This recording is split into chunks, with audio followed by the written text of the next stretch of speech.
This is The Energy Show with REI Energy. Energize your investments and maximize your tax deductions. Here's Mike Mauceli. Well, my name is Mike Mauceli, and this is The Energy Show with REI Energy, where we're energizing your investments and maximizing your tax deductions. Today, we're going to be talking about why not one wants EVs. You're going to discover why automakers are abandoning EV production despite the massive government subsidies. Our guest today is Ron Stein. I've had Ron on my show before, and he is the author of Clean Energy Exploitations, helping citizens understand the environmental and humanity abuses that support clean energy. Glad to have you on the show today, Ron. Mike, glad to be back. Well, Ron, there's a lot to unpack today about electric vehicles. And of course, there's been a lot in the news lately, not only about, people not wanting electric vehicles, but also a lot of these wind companies, these offshore wind companies are now canceling their projects. Why do you think that is? Well, electricity is not going to run this world. It's amazing that everybody is confused about the term energy. They say, well, wind and solar is going to replace fossil fuels. Well, Mike, wind and solar only generate electricity. They can manufacture nothing for society. Versus oil, which they're, quote, trying to replace, oil does something totally different. Because oil is totally useless. It's black tar, unless you can process it into something usable. And over the years, technology, we've been able to develop a lot of petrochemicals that makes all the products in our daily lives and the fuels for cars, trucks, planes, ships, the rocket launches. And wind and solar doesn't do anything. In fact, they want to get rid of fossil fuels. Well, if you get rid of fossil fuels, Mike, you get rid of wind turbines, solar panels, and EVs because they're all made with the products made from petrochemicals. And so it's just electricity, and electricity is not going to run this world. And that's, like I say, without fossil fuels, you have no electricity. Well, even despite all of the government subsidies that the government is handing out, I mean, why did the car companies buy into this big EV push? They didn't buy into it. They've been mandated into it. Oh, okay. And I've written articles that they've been mandated into a death spiral because, like I say, and to meet the requirements of emissions, they're so low. As an engineer, I thought the battery gas car was the best thing around, the hybrid, because you double your gas mileage and you buy hundreds of years to develop battery technology. But the auto industry has been mandated to get their emissions down so low, they have to eliminate the gas engine in the hybrid. So in the future, you're going to see everybody going into hybrid. You're going to see a couple hybrids, but most will be no hybrids. EVs or nothing. And they're starting to face reality that the elites have bought them. The elites will continue to buy them. But Mike, we're running out of elites to buy them. Yeah, not everybody can afford a $70,000 electric vehicle, can they? Well, the other thing too, you take a look at weather. Now, California, of all the EVs in the entire country, I think 40% of them are in California. We've got the temperate climate. We don't have any real hot weather, real cold weather. And it's a wealthy state. And so 40% are here.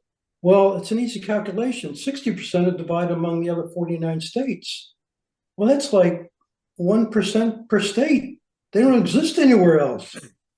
You're right. The public hasn't bought into it. If you take a look at the top 25 best-selling automobiles, most are trucks. I think the Ford 150 is the best-selling truck. They're bigger vehicles. They're either trucks or SUVs. But most of the EV sales are the small Tesla sedans. And people want a workhorse vehicle. And they're facing reality that the common folk, they're not going to buy into it. Well, I think Toyota, they probably have the best plan, right? They came out last week and said they're going to make a hybrid, which is going to be half gasoline, half electric, which makes a lot of sense to me because obviously, if you're driving around town, then, maybe you switch over to electric. And when you're on the highway, you can use your combustion engine. So, it seems to me the best of both worlds. I don't understand why the automakers here can't figure that out. Well, I think they did when they went into the hybrid several years ago. But government wants them to go totally EVs, and it mandated them to go to EVs. Because, as an engineer, you're right. You double your gas mileage instantaneously, and you buy a lot of years to develop technology. There's a no-brainer. Yeah. But government mandates dictate otherwise. The other thing, too, that these batteries, they're huge. The Tesla battery is 1,000 pounds. And here in California, Newsom, wants trucks to go EVs. Well, an 18-wheeler, the battery in an 18-wheeler would be like 8,000 pounds. Yeah. And, there's not enough lithium and cobalt in the world to make those kind of batteries. And the reason I wrote that book, Clean Energy Exploitations, is it brings transparency to the fact all the exotic minerals and metals are coming from developing countries that have no labor laws and no environmental laws. We're exploiting people who have yellow, brown, and black skin to mine for this stuff by hand at any age, 6 years old, whatever. And they have no environmental protection. So they're just destroying their own land. And, I have made a personal decision. I will not buy an EV for ethical reasons, because I know where the lithium is coming from. And I'm not willing to financially support that environmental degradation, humanity atrocities in developing countries. However, the government is. They're providing tax incentives, and discounts and everything. They're providing financial incentives for China and Africa. Continue exploiting your people. We need your lithium. Yeah, I wanted to kind of dive into that a little bit because, we have, of course, rare earth minerals here in the United States. I know Canada has a large deposit of rare earth minerals, and it seems that the BLM doesn't want to give any permits to mine them here, but yet they're okay with them mining them in foreign countries, like you said, using slave labor. I mean, so how does that fit into their whole green picture? Well, the BLM doesn't exist over there. They run their own show over there.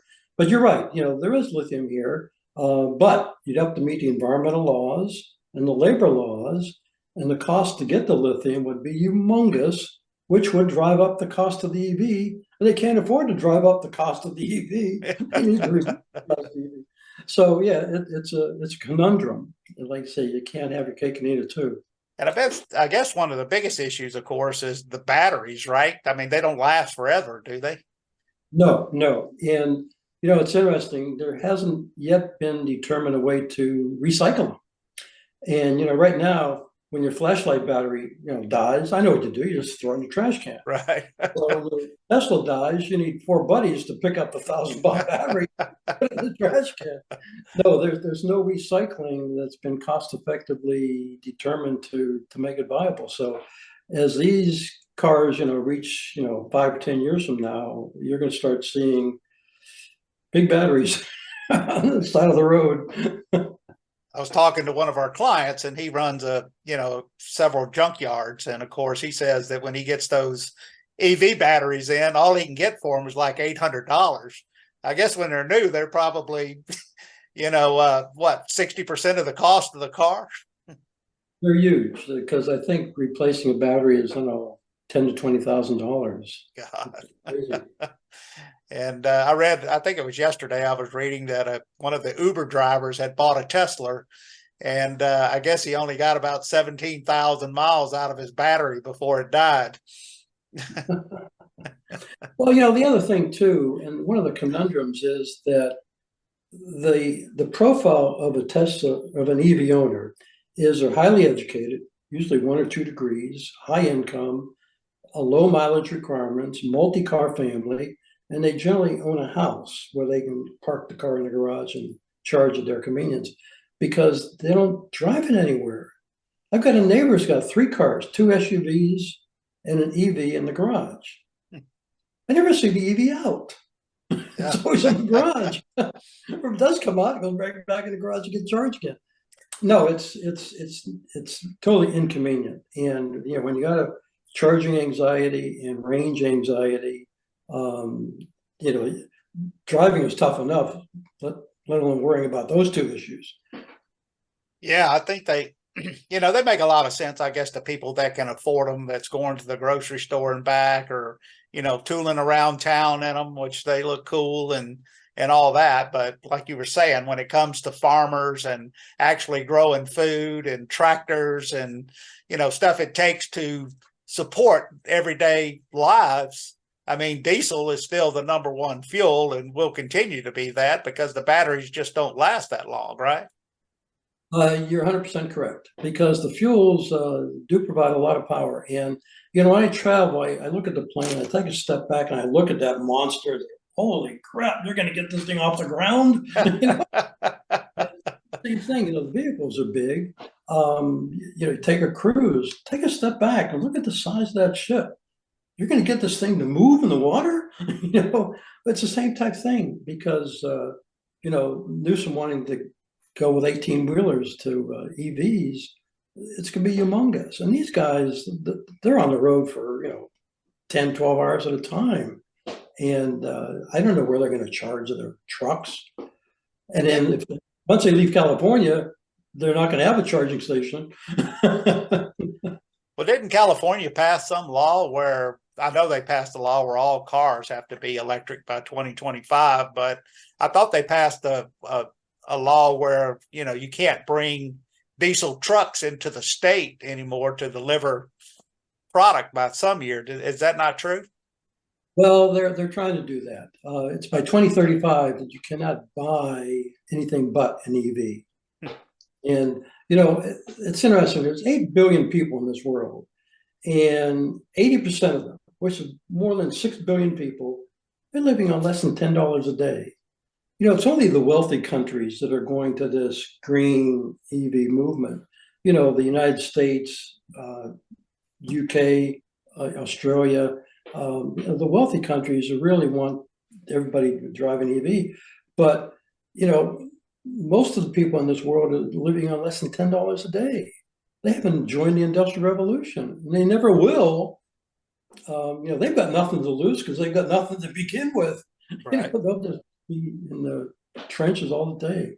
So let me ask you, in your opinion, I mean, how did all of this green push get started? I know the administration really, the Biden administration, obviously, when they came into office, that they started pushing it. But I guess my question is, I mean, is it all just a big boondoggle that people are making a lot of money off of it? A lot of these elites that, that's usually what happens when some of this stuff starts, right? Mike, I think it all gets down to the basic word energy. Total confusion. I mean, even, technical people like myself, my counterparts, use the word energy. I try and not use the word energy. You're either talking about electricity or products.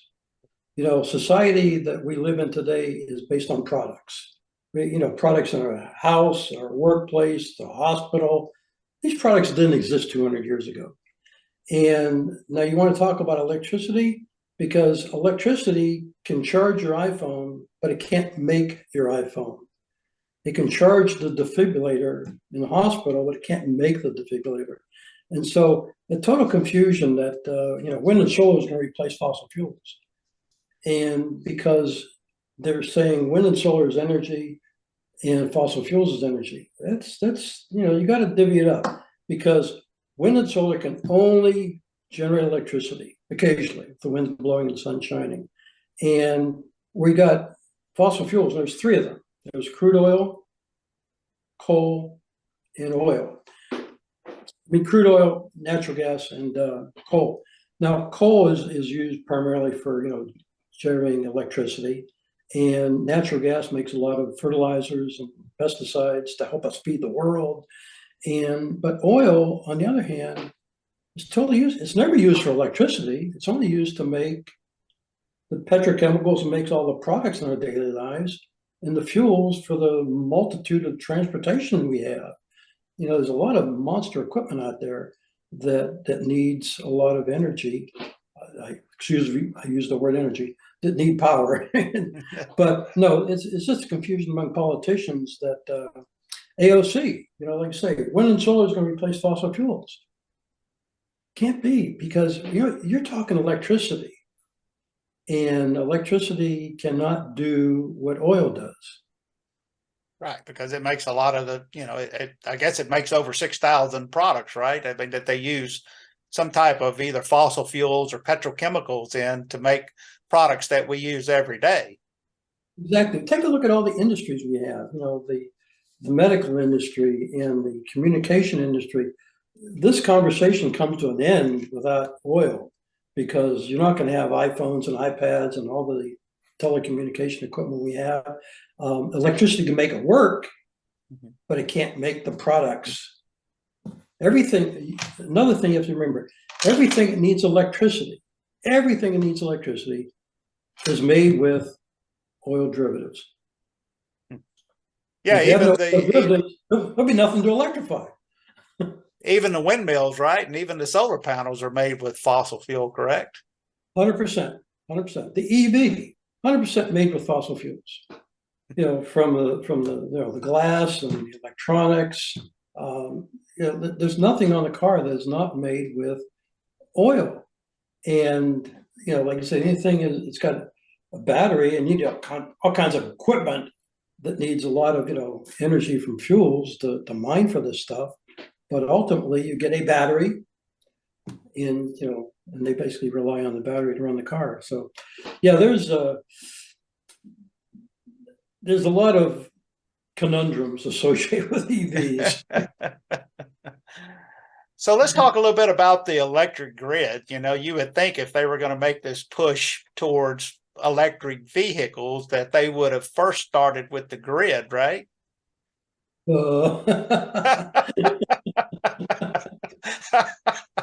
I mean, states like California, right? They're telling their people that last summer during the heat wave is that, hey, don't plug your electric vehicle in.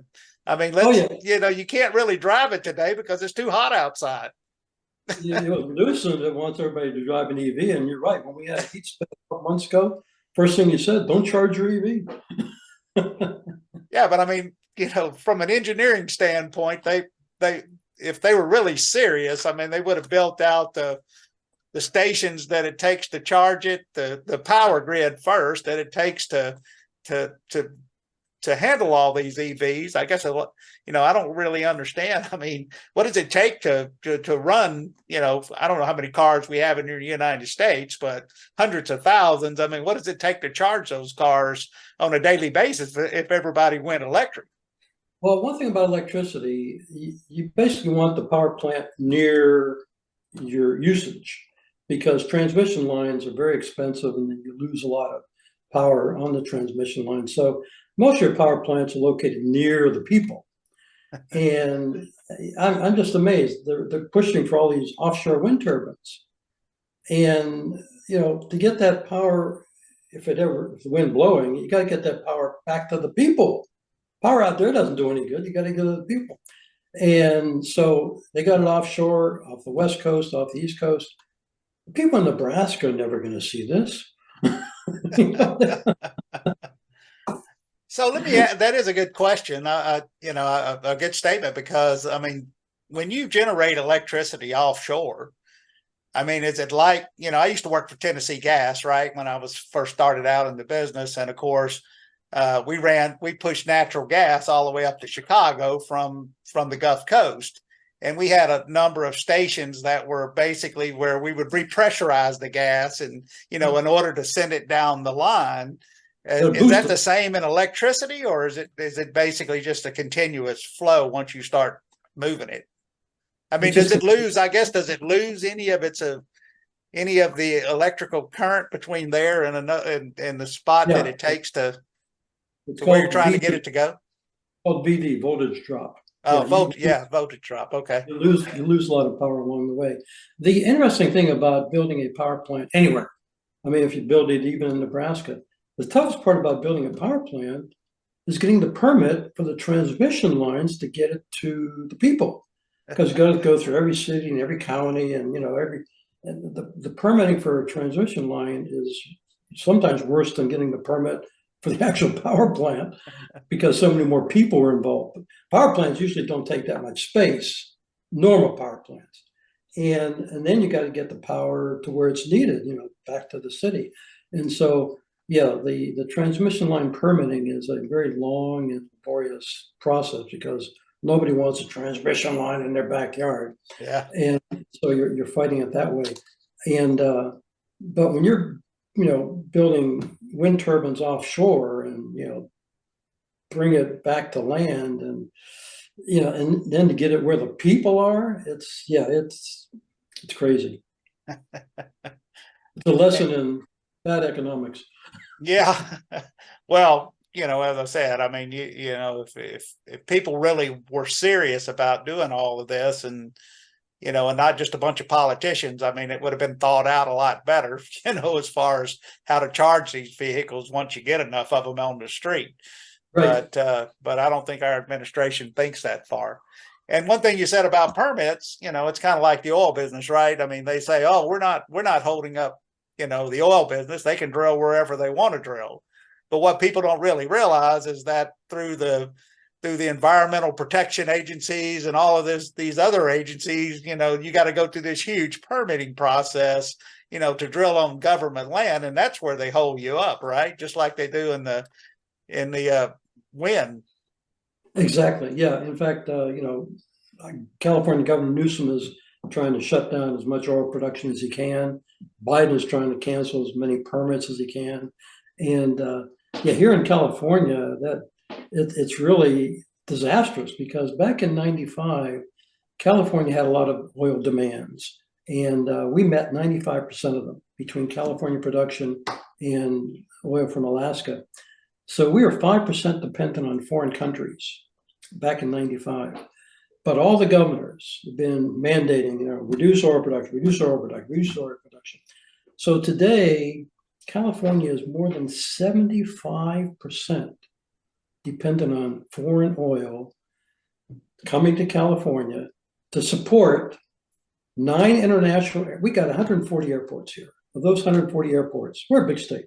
9 of them are international airports. We got 41 military airports. 3 of the largest shipping ports in the country are on the west coast of California. And we're relying on 75% of the energy from our foreign sources. Yeah, and how much diesel fuel does it take to bring that oil to California from wherever they're shipping it from South America? Well, the airports, just in California, the airports alone are using like 13 billion gallons, a year. And it's crazy. Like you say, we're a national security risk for the entire country. Yeah. Like I said, those 3 ports, you eliminate those 3 ports and you have paralyzed the United States of America. Well, Biden, of course, with this Green New Deal, he's dumped all this money into these green companies. Are they too big to fail now? No, they're starting to fail because you can't run this country on subsidies. I don't know. That's what they've been telling us. Everything is subsidized. Everything is subsidized. Well, like I say, we got a wealthy country, so we can subsidize this. But the United States, you take a look at the wealthy countries. United States, the UK, Germany, Australia. We represent like 4% of the world. I mean, and so, and the other, the 6 billion people are making less than $10 a day. They can't subsidize themselves out of a paper bag. So anyway, you saw recently that, I guess they've reached an agreement with the UAW as far as on, building cars. And of course, cars here in the United States are obviously going to go up now. So is that going to impact EVs, or is it basically, just on combustion cars? That's just on combustion cars. The EV prices, I think they'll continue to go up because, it's supply and demand, and there's just so much. There's not enough lithium in the world to build as many batteries. And the more EVs you have, you're going to be pressing into the supply chain of lithium and cobalt. So they're a different animal all by themselves. And whereas, lithium and cobalt, there's only certain countries they're available in, where oil is almost in every country. Right. But one thing that we have to be conscious of, we don't want to waste anything. We want to focus on efficiencies and conservation because oil is not going to last forever. Right. In fact, from the known reserves, at the rate we're using it, there might just be like 50 years worth of reserves left. Now, yeah, technology is going to find another way to frack and go deeper, but the Earth has been around for 4.5 billion years, and humans have been around for a couple hundred, and so a couple hundred out of 4.5 billion, it's like a tenth of a tenth of a tenth of a second of our existence. So we want to preserve as much as we can, but not waste it. And I think going to EV technology and using lithium and cobalt is basically pushing us in the wrong direction. We want to conserve energy. Well, if they want to go more green, which obviously, we got 8 billion people here in the world today. So, we're going to need all forms of energy. I mean, why don't they embrace nuclear? I mean, we use nuclear in our defense, in our battleships. We use it, I mean, it's clean. From my understanding it's a lot safer than it was. I mean, why is there still such a big hesitance about nuclear energy? I think because of Jane Fonda. Okay. She's the nuclear expert of the world. So, no, you're right. Nuclear is emission-free electricity. It requires almost no land compared to wind and solar. It's a small compact. And I think, relative to subsidies, we subsidize the space program. We developed that technology and funded it. I think the government should be subsidizing the technology to develop the SMR, these small modular reactors, where you can put one in your backyard and service 100,000 people around you. I think it's a no-brainer. And right now, I think there's like 40 nuclear power plants being built in the world, mostly by China and Russia. Well, I know they just brought the first small nuclear reactor on here in Texas. I think it was the first, as far as that. But I know, they're talking about going to the moon, and they're going to use these small nuclear reactors to power their moon base. I mean, I don't understand why they, if they can do that on the moon, why they can't do it here. Like you say, it's just fear, and people don't know, and they have the recollection of Jane Fonda and the movies, the nuclear disasters. But of the nuclear reactor disasters we've had, I think it's been 4 or 5. I think the fatalities from nuclear have been about 6 or 12, something like that. It's small, but it's the unknown that, people understand wind and solar, very simple, but nuclear is just a fear of the unknown. But I think, if anything, you're right. We got ships. A lot of the military ships are run on, nuclear power, and I think if you really want to go to zero emission and energize the world with electricity, nuclear is the obvious, and China and Russia are doing that. Well, I've had people on my show that, have had windmills. Obviously wanted to be put on their ranches and stuff, and Nebraska, and of course, they're loud.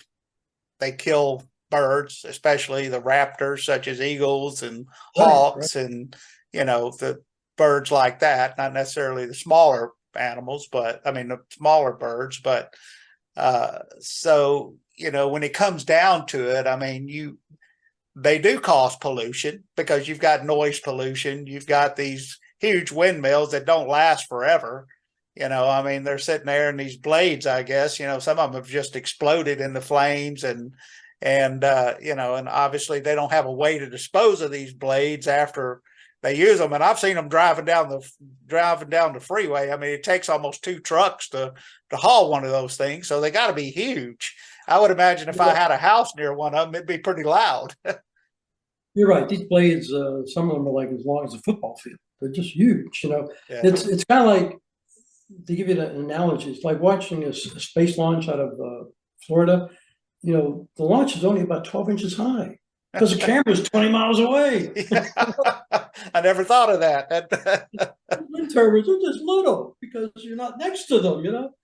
But you're right. I mean, Australia, they've got a big problem. They went heavy into wind, and now they got huge toxic waste dumps filled with, blades that they can't recycle.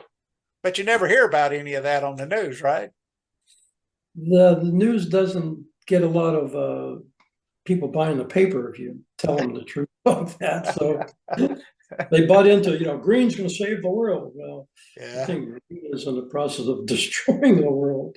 It's just amazing, how basically we're spoon fed everything that the government wants us to know, and the stuff that obviously is common sense to people. I'm sitting here in Dallas, so, I can't hear these windmills. But like I said, I've talked to people that have them on their farms, and, they actually have groups that come in and pay other farmers to tell them how great it is and why they should put them on their property.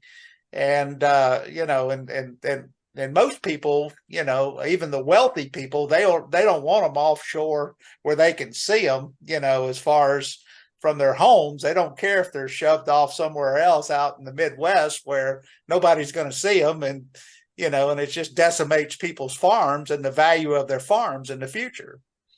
Out of sight, out of mind. That works. Yeah. I mean, that's in anything. It's just crazy. But Mike, the biggest problem I think we have with the politicians, they've got access to the microphone. And Biden says we're jumping out of an airplane without a parachute. We're jumping out of an airplane without a parachute. There's no backup plan. They will not have a discussion. Like I say, they want to basically provide subsidies to buy EVs. But I think it's ethically and immoral to provide subsidies because of where this lithium is coming from. And, I'd like to have a discussion. How can you support the environmental degradation, humanity atrocities occurring over there? It's okay if it's over there. Like I say, there's no discussions. They're just speeches. And since I got the microphone and the press, I've lost a lot of confidence in the press because they just transcribe what's said into the microphone. Yeah. It's ridiculous. And, I guess where, it all comes down to is that, they've got some agenda in the background. I don't know. I was watching something yesterday where they're talking about this new energy fund that they're going to put together, which is going to be a worldwide fund. And of course, the American taxpayer is going to be the biggest contributor to it, but we're going to provide money all over the world for these developing nations, to go green. We're going to subsidize the world. Yeah. It's a big redistribution of wealth. I mean, that's what they were saying, is that it's all in the plan to make America poorer. And the simple fact is that these green energy, I mean, is not reliable, right? I mean, fossil fuels is probably the most reliable form of energy you can have. But when you start talking about wind and solar, the wind doesn't always blow and the sun doesn't always shine, right? That's right. And, getting back to the EVs, if you got an EV in cold country, you might want your heater to make your car more comfortable. Well, Mike, the heater runs off the battery. Or if you're in the desert and it's hot, you want the air conditioner to cool the car down. Well, Mike, the air conditioner runs off the battery. So, like I say, here in California, we got the most temperate climate in a wealthy state. And so, they're basically working off the momentum in California that it's going to be good for the rest of the country. That ain't happening, Mike. I never thought about that because I don't own an EV, but I would imagine in Texas when it's 110 degrees outside, or in Phoenix when it's 120, your car doesn't nearly go as far, right? Exactly. And like I say, if you got, small complexes, small cities where you might have charging stations, but the rest of the country is wide open. You can travel for hours and never see anything. And, if you run out of electricity and you call the auto club, say, I need a gallon of electricity. Ain't gonna work. Well, look, Ron, it was great having you on today. I always like having you on the show, and I appreciate you coming back. Can you tell our listeners how to follow you? Just Google me, Ronald Stein. I'm an energy consultant. I'm on Wikipedia. You can just Google me and see my updated articles. And if you're interested, just drop me an email. My email address is ronald.stein@energyliteracy, one word, energyliteracy.net. ronald.stein@energyliteracy.net. And I'll add you to my list. And like I say, my momentum is my motion and passion is to get people to talk about energy at the dinner table. And I want to provide them enough energy literacy, all in layman's terms, no formulas and calculations and graphs.